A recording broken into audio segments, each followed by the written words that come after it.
Hi everybody! Welcome back to Post Call Gaming Streaming. We are doing a little bit of a bonus stream tonight. I am Dax, and tonight we're going to be doing the first time run of Hyper Light Drifter. If you were on a little bit early in the afternoon, you might have seen us try to stream this game, but we were running into a little bit of audio issue. So we're going to try to do this again. We're going to start it from the top. I'm just going to make sure that we have everything we need to make this work. I've got Arrow on with us tonight. Hello.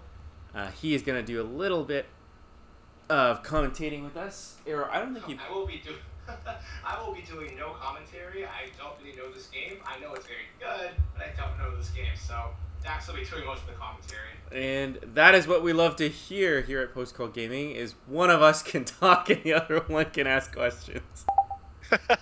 Yes. Okay, let me quickly just make sure that all of our audio setups are good. I think we should be fine, but we've run into last minute surprises before, so let's just try not to have that happen. Alright, let's jump back into the game. We're having a little bit of a tech issue tonight. The sound and my personal streaming rig has been kind of a little laggy. The game itself has been kind of funny. The audio has been kind of strange, so let us know. Whoops. Yep, we're still running into some issues. Hopefully this will fix itself. You might have seen the PlayStation logo there for a sec. Yeah, we definitely did. Yeah, it's weird. Not sure what's going on. But anyway, it's back to the Switch. Let's just lower the volume on my end of things so we're not getting some double. And let's start a new game. Let's start on standard difficulty. Let's overwrite our attempt here because it didn't go that well. Finally, the controller starts vibrating. You guys might not know this, but for some reason this game causes your controller to vibrate non-stop. So, Era, what do you know about Hyper Light Drifter? Only the name. So, just for our audience and for Arrow, so for people who don't know, Hyper Light Drifter is a 2D action role-playing game developed by Heart Machine. It pays homage. I'm reading directly off the Wikipedia page, so if anybody wants to call me out for plagiarism, I'm going to directly say that we're citing Wikipedia right now. The game pays homage to 8-bit and 16-bit games. It was a bit of a Kickstarter critical darling. It had earned quite a bit over its initial budget and was developed by, I believe, Alex Preston. The story behind this game is that Alex was initially diagnosed, or had a diagnosis of a significant heart disease, hence the name for his company called Heart Machine. And he wanted to develop video games, what it felt like to play games when he was a kid. Alex is known for his wonderful pixel-style art, which you're seeing on display here, and it's impressive to say the least. But the other thing to point out is that the music, which hopefully you can hear and isn't scratchy like when we streamed it initially, is written by the lovely Disaster Piece, who, if anybody's ever gone to ocremix.org, which is a website that features video game music remixes, he's known there for the quality of his compositions, and it shines through here. So you guys are going to be noticing there's not a lot of dialogue in Hyper Light Drifter, and that's a stylistic choice on purpose. All you really need to know is that you play this character that we're seeing on stream right now, known as the Drifter.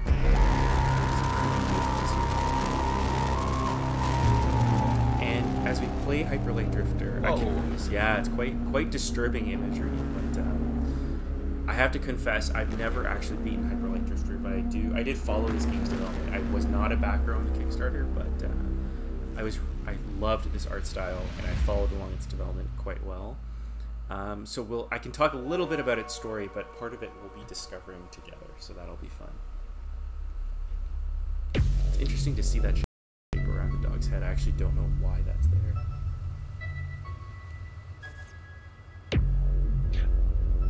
Huh. So this is going to be a game where every little visual detail is going to matter.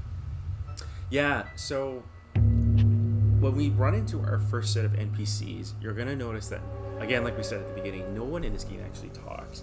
The story is told entirely pictorially, so it has a bit of a dark story. A lot of the stories we're going to figure it out. Super interesting. Certain kinds of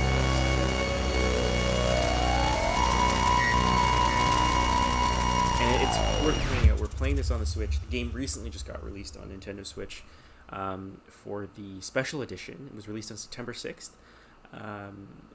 Some new content, some new weapons. I do admit that I spoiled myself with some of the new weapons just to justify purchasing this game again. So, we start the game. So we start this game on this dilapidated shore. We're next to a campfire. As you saw, the drifter was violently coughing up blood. And so one of the big cruxes to this game that you figure out super early on is the drifter's actually sick.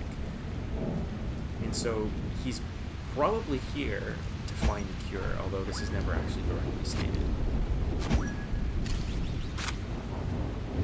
For real-life medical analogs, he probably has good pasture syndrome because he's coughing up blood.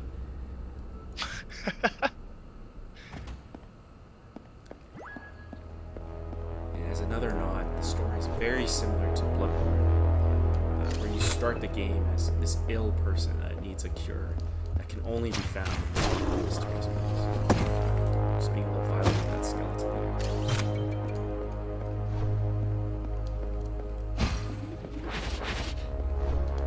We'll get into a little bit about the combat in a couple of minutes once we kind of get our first sidearm. I think it's interesting to point out that your primary weapon is a sword.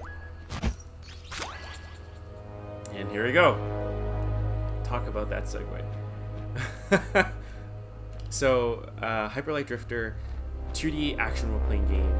You have two primary modes of attack. You've got your trusty sword, which at the beginning of the game does this standard 3-hit combo. You've got your dashing, which you can do consecutively-ish 3 times. A little slow, but it gets upgraded. And then you've got your sidearms or your guns. The premise of this game is, just like Dark Souls, stuff hurts. And so oftentimes what you want to happen is you want to shoot something far, but you have limited ammo. And so the only way to get ammo back is to actually hit things with a blade. It's a bit of risk and reward. Oh, so here's our first group of mobs. Oh! Well, that went a lot better than last time. Hey, that's good. Let's keep trucking along. Wonderful music. So the game also has a lot of secrets. As you can see here, like this map, it looks like it's a dead end. There's no thing you can warp to, but if you look at these little lights,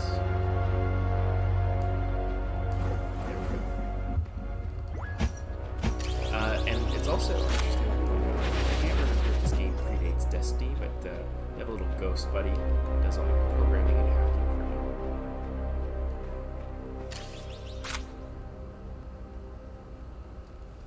I think the stream actually says that both Aero and PW are co-hosting. I'm sorry to say that's a lie. I think we only have... PW might be around watching on stream, but only good old Aero who's on with us tonight. I think PW is currently streaming Yakuza himself. Oh, hey! It's a glorious view. Mysterious city. Oh man, that's really nice. It's a very well drawn game. I have to say, if they would just stop this controller from vibrating, I would be able to enjoy these graphics in peace. So you can see here the drifter coughing up blood. I don't remember where I saw it, but I do remember at one point during the promotion of this game, they actually showed the major characters and NPCs as terrifying. The drifter is a magician, which is a very interesting choice. Because anyone who's played Persona will know many video game protagonists tend to start off as the zero card, or what's called the fool.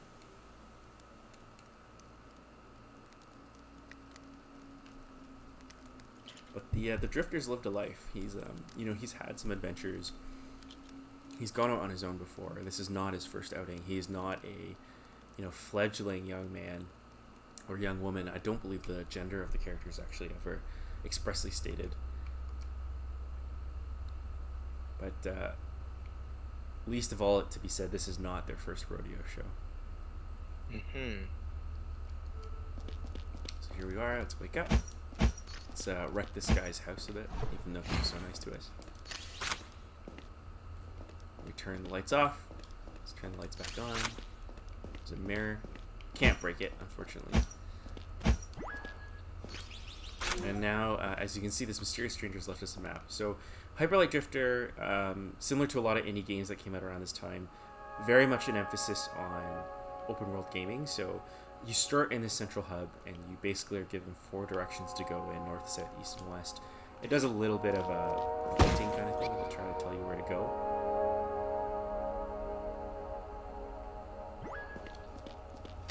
But it's up to you to decide where you'd like to head out. So, Aaron, I'm going to put this up to you. They're all actually equal, so you don't need to beat them in any particular order.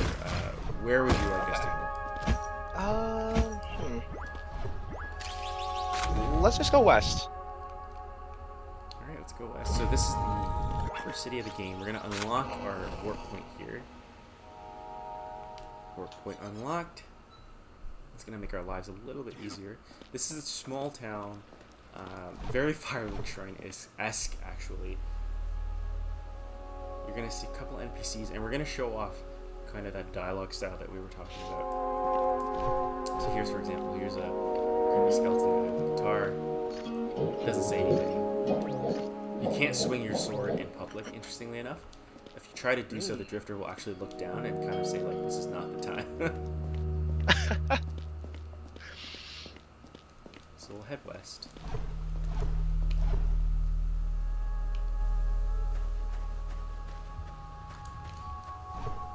Gonna run into one of the NPCs soon, but let's just kind of make our way there first. Oops, I think I did that the first time we streamed. I made that mistake. So just take note of a couple of things. The first is just pay attention to these spear guns that you see here and this corpse that you see with all these skeletons lying around. I'm gonna come back into play later. There's also noticeably an operator to what looks very similar to that can over there that's kind of dead. Just sitting in the seat. Let's make our way west.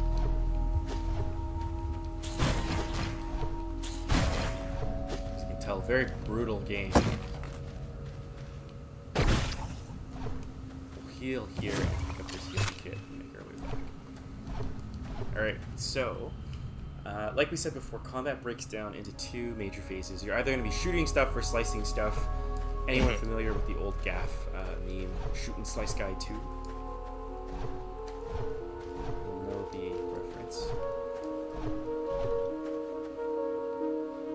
Can't shoot that bird.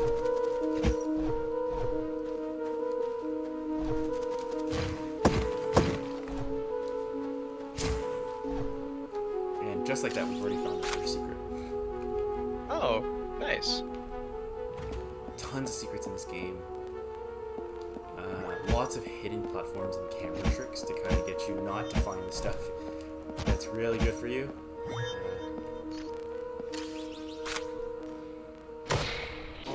And so what have we found inside here? So, Hyper Light Drifter is kind of interesting.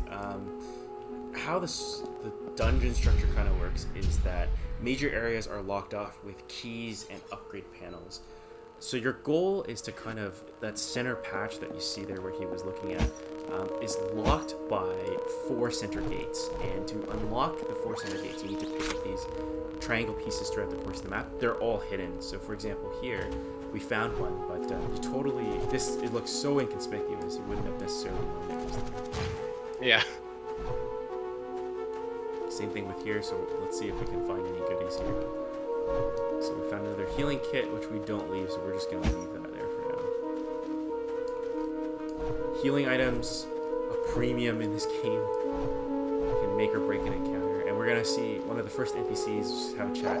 So as you can see here, there's literally no dialogue. You just see this, rusted crystal Latin king just sitting there. And this stranger, this helpful stranger, just draws his location on the map. No indication of who this guy is, what he's done. It's just kind of implied, like, you need to go kill this guy. And who is this guy? He's got these cool kick-ass red swords. Doesn't do anything to help you.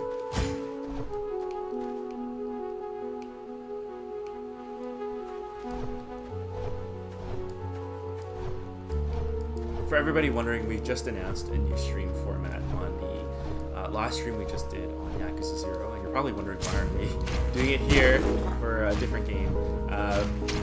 Arrow's being really kind and just sticking around and watching stream for a bit, but it's been a long night of streaming for us. We both obviously have stuff to do. So it's going to be a short stream.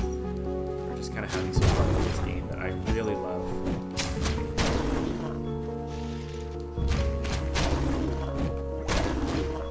So these yellow panels here are what we're going to be using to upgrade our drifter. You need 4 to get an upgrade point, and then we're going to be spending those upgrade points in town to pick up new abilities, new movement abilities, really fancy stuff. But we're just going to take it and move on for now. Huge maps, as you can see, by the way, as well.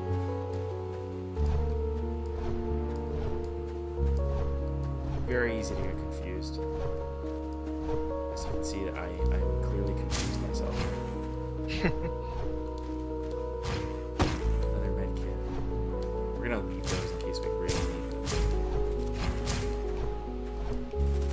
You can see a skull of one of those titans we saw in the opening cutscene right here with his mouth just kind of ripped open. Oh, that's really cool.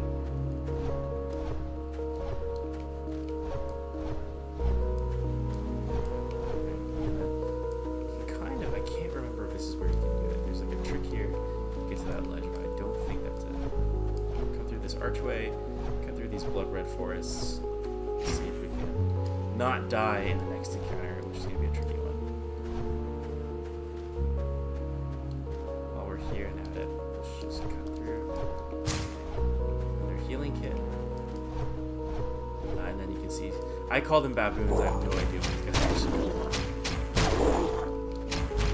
Looks sort of like baboons. A little bit.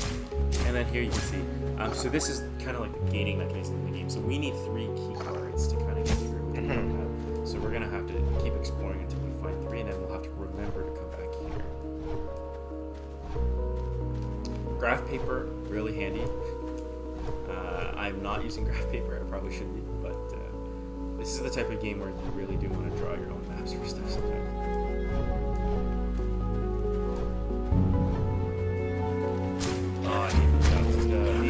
These crystal dogs remind me of the dogs from Resident Evil. Just pop out of nowhere. Do nasty things again if they touch them. Just like that. Ouch. Arrow, I make so much better than you. I should play this game. I think it's because we had a little technical difficulty earlier, so you got a little practice in. Little reminder of how to play this game. Let's heal up here. Let's grab that med kit on the top left. Let's cut our way through to the top. Fun environmental fact: these crystals actually grow back if you leave them long enough. You can become trapped in the water. Oh, that's interesting. So we've come to an elevator, but before we do that, I just want to remind myself, yeah, you can come up to the north here. So we're going to go down that elevator. I believe there is an upgrade gem or jewel in there. I can't remember. Let's see.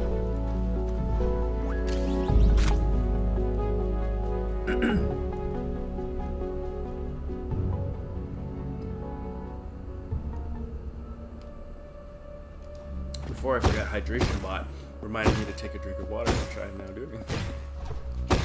I love that bot. Good work, hydration bot. Healing kit in here. Not a lot besides the healing kit. Let's make our way south.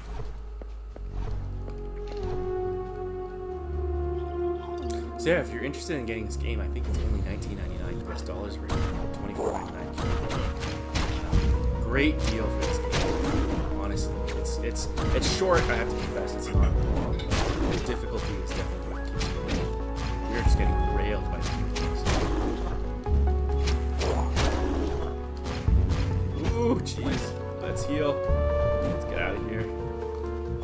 Just like Dark Souls, healing is like drinking from your Estus flask. You need to sit down and take a moment to take that swig, so you can't just instant chug. Second part of our upgrade panel. I see a heal kit in the back right now. I'm just gonna take that before we move on. And there was a baboon hidden right there. What a punk.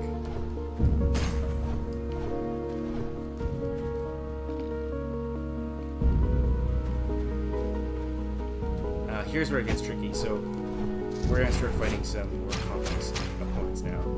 The samurai are they're very simple. They're more predictable. I would actually argue that the dogs are more dangerous, but these guys can dodge bullets. They kind of shimmy their way towards you. They can do not that much damage, actually, believe it or not. They're just annoying to fight. Just bait this guy and then kill him. Oh, very nice. I'm gonna fall for this again. Boom! Ah!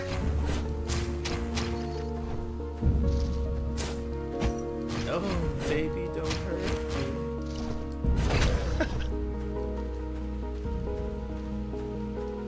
Brought a sword to a knife fight.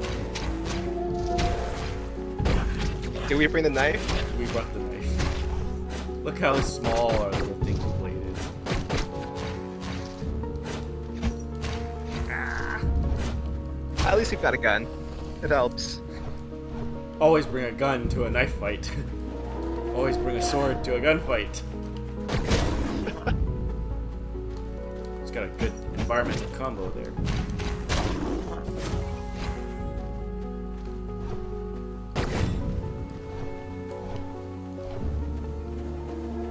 So I am the type of gamer, I don't know if you're the same era, I'm the type of gamer where the moment I don't have the maximum number of something, I already get anxious.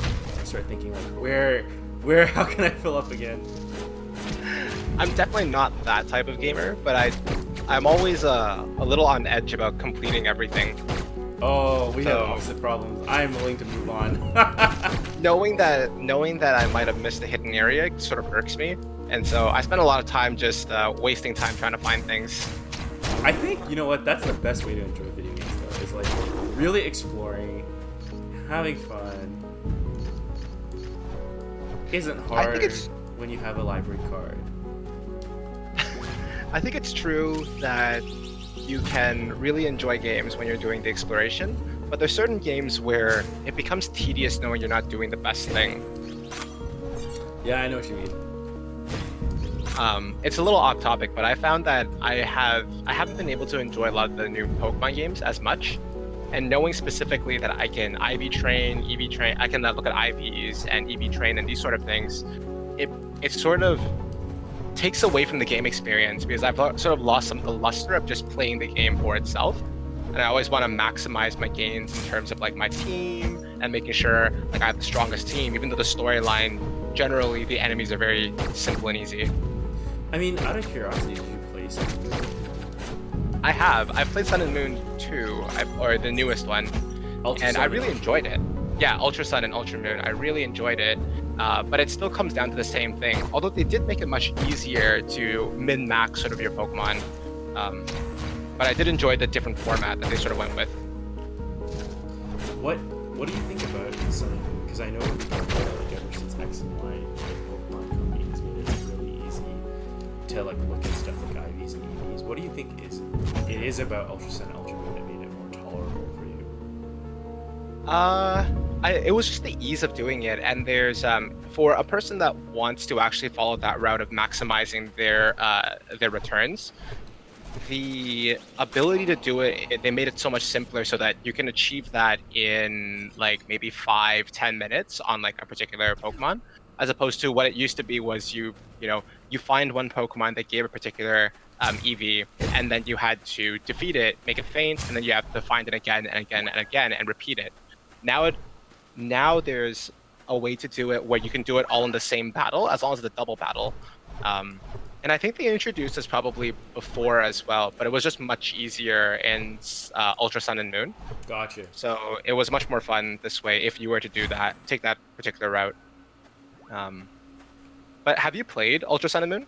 I have played Sun and Moon, not Ultra Sun and Moon. Okay. Go ahead, yeah. Oh, no, I wanted to hear your opinion first. I liked it. I have not gotten... I played my last Pokemon game before Sun and Moon, because I think you had gone back to do Omega Ruby and Alpha Sapphire at some point. Yeah, I grew up playing Ruby was the one I really, really played heavily. Yeah. because I played Blue, I played Gold and Silver, and I really love those games. But I think Ruby was when I really took a full dive into the game, and I really, really enjoyed that one. For whatever reason, it stuck and resonated with me. So, because I was always a little bit. I think we had talked about this before. My big one was Silver. Silver was my big like love affair with Pokemon. My copy was Silver too. Pardon? My copy was Silver too. Yeah. I did not like Ho-Oh. As a big Lugia fan, like Ho-Oh did not do it. I was too. But there was a whole movie about Lugia. I know. But yeah, like I love Silver. Silver was my thing. And then I think when I went back, the next one I went after was Diamond. Diamond was where I felt like this is not good anymore. It was Diamond and Pearl was different, a bit different. You could feel the drop in quality, which is weird. I think it depends on where you say the quality is, because it's funny how the first original 150 Pokemon were sort of very well thought out, and then as they kept adding Pokemon to it, I feel like the quality and the creativity of some of them started going down. Oh, 100%. Like the meme of basically all Pokemon now look like Digimon exists for a reason. That's true.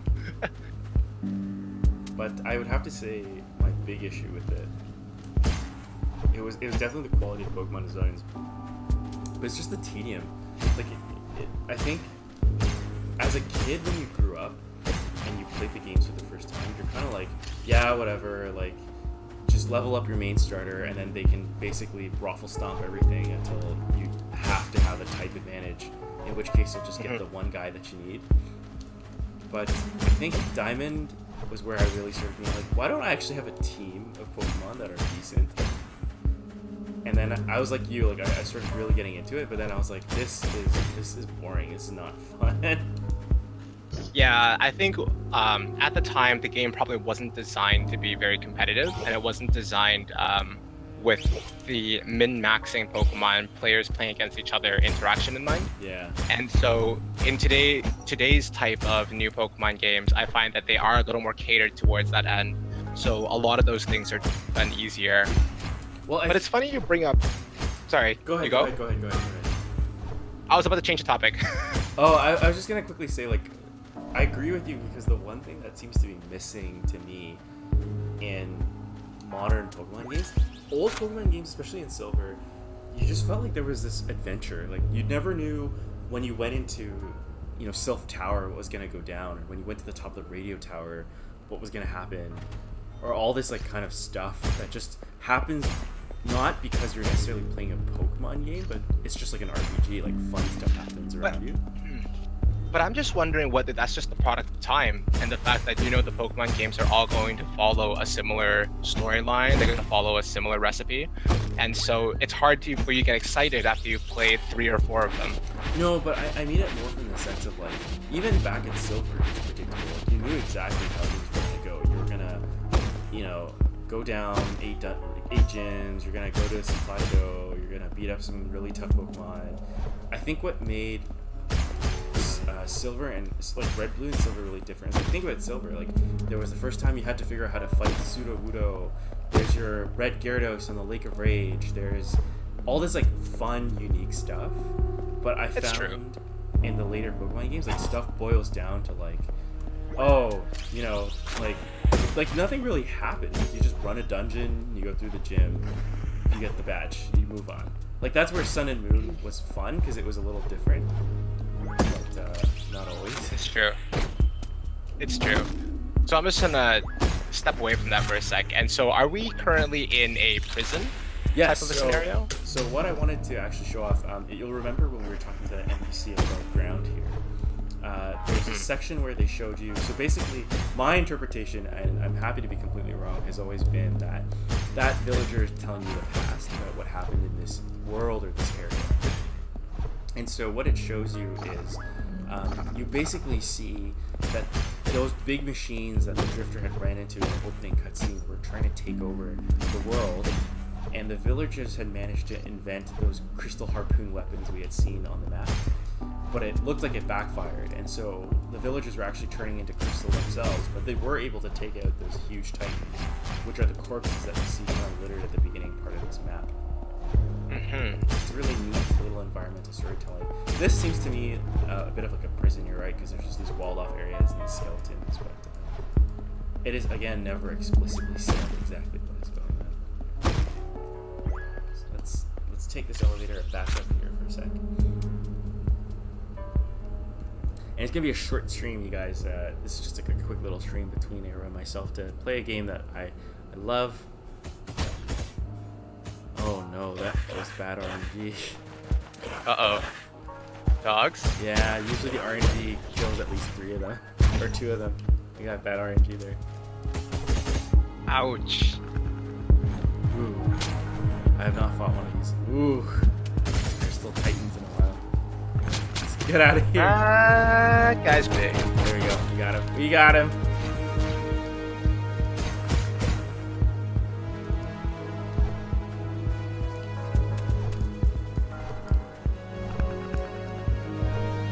For anybody who's like watching the stream and thinking about playing Hyperlight Drifter, generally speaking, what you want to do is there's often like an easy way to get out of the map. There's like a shortcut or a fast route, but to really get the most out of this game, to really build up your skills as the drifter and stand a chance against the really difficult bosses, it's usually in your favor to really explore every single map and find all the great pieces.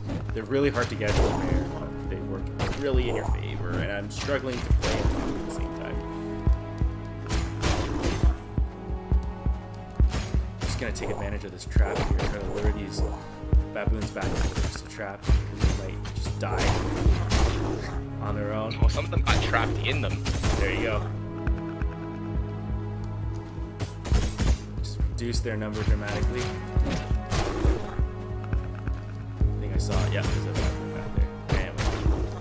Shot to the head. Very nice.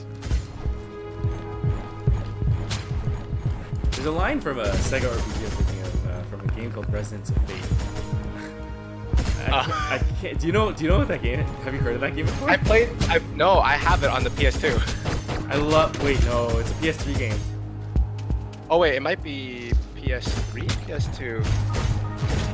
All I can remember is raisins and Yes, yes. You know exactly which game I'm talking about. I know exactly what I'm talking about. So, Vacheron, voiced by the seemingly immortal Nolan North, has a line in that game that I got into a bad habit of saying whenever I have a gun as a weapon. And I think you know. I'm sure you know the line now that I've said it. You got to say it. 2 shots to the head. That's the only way you can be sure. I mean, that follows the same philosophy of double tap.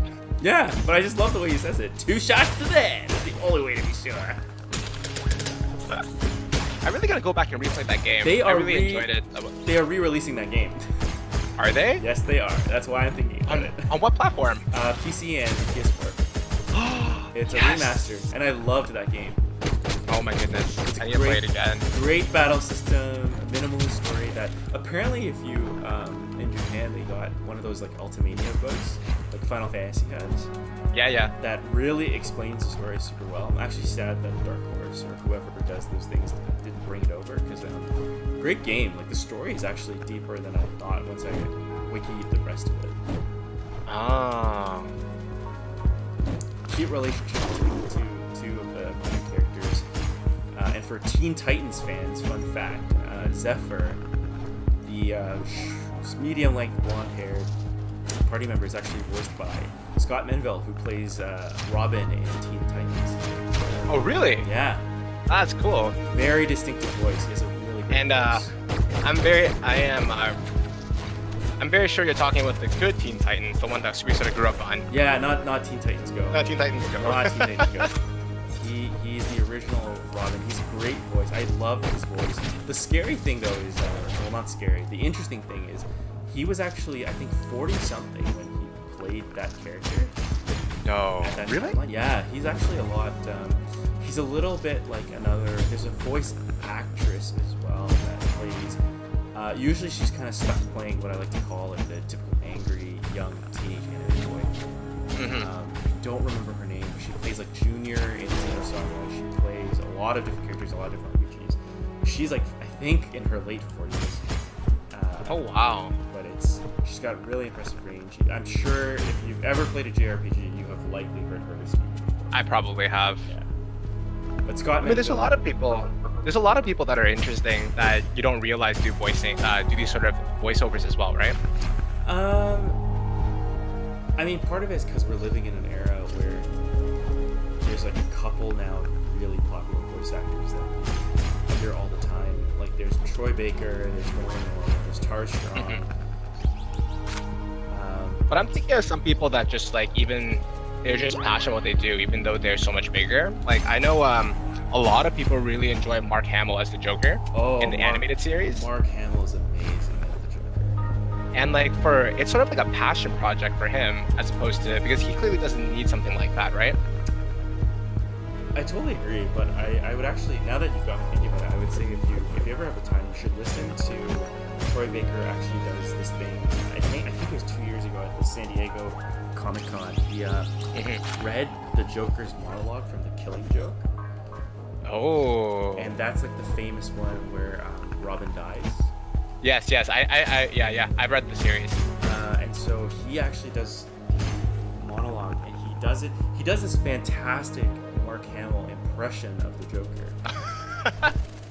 I'm specifically using that language because I think the general consensus, or the critical consensus, has been it's not the greatest take on the Joker ever, but it's like clearly he's working with material that people love, and I can't fault him for that. Yeah. Oh, I gotta hear this sometime. Yeah, it's on YouTube. If you actually really want to see Troy Baker's acting chops, there's also the video from PSX, probably 3 to 4 years ago now, that he did the Last of Us Live. Oh. So he basically dyed his well-known blonde hair brunette and played Joel from The Last of Us, and did the whole game's major cutscenes with the other voice actors and actresses. Oh, that's so cool. Yeah, it's really neat. Oh, now I gotta see this at some point. Yeah. So we just ran into the knight that saved us from before. And he's doing us a favor, or he or she's doing us a favor. So it looks like this knight's been coveting, a complete diamond shape. But it looks like they faced off against some centipede thing, and that's all they wrote. That's all we know. And you can see here, this is where the lock mechanic comes back into play. So we need more pieces of the lock, which looks like there's a piece hidden behind the gate, which isn't that helpful, but there's 1 and 2 in places that we've been to before. So actually, I think this is a good time to stop the stream, because it's going to be a bit longer before we get to the boss. It's just kind of a sneak peek of the gameplay to really show you guys what Hyper Light Drifter is about, what it looks like. It's a fantastic game. I hope this stream can convince some people to pick it up. We're going to be doing more streams of it in the future, but they're going to be short little bursts, more for fun than anything. And of course, we're going to end up, even though this is a short bit of a mini stream, we're still going to end it off with our blurb. And I apologize to our viewers who are either watching this back to back from our previous Yakuza 0 stream, because they're probably feeling a little bit tired of hearing it now, but I'm still going to do it anyway. First off, thanks for everybody for tuning in. This has been Post Call Gaming Streaming. If you liked what you saw, and you're watching our YouTube archive, considering liking and subscribing to this channel and hitting the notification bell so that you can see when our latest streams and archives come online. Post Call Gaming Streaming is a fun little channel where me and a bunch of friends come on and play some video games and have some commentary to talk about gaming news, as well as games that we remember playing in our youth. So we hope to see you around again sometime. I'm going to start off with our lovely co-host who is on around super late night tonight with us, Arrow. If anybody wants to follow you or hear and see what you do kind of from a gaming space, where can they keep up with you? If they want to keep up with me, they can go ahead and just visit Post Call Gaming channel some more. I'm pretty much just here. I don't have my own channel, so if you want to hear more of me, I'll be here. Awesome. Hopefully we'll be able to set Arrow up with some stuff to set up his own channel sometime soon. That'd be fun. That's all, folks. Thanks, and have a good night. Good night.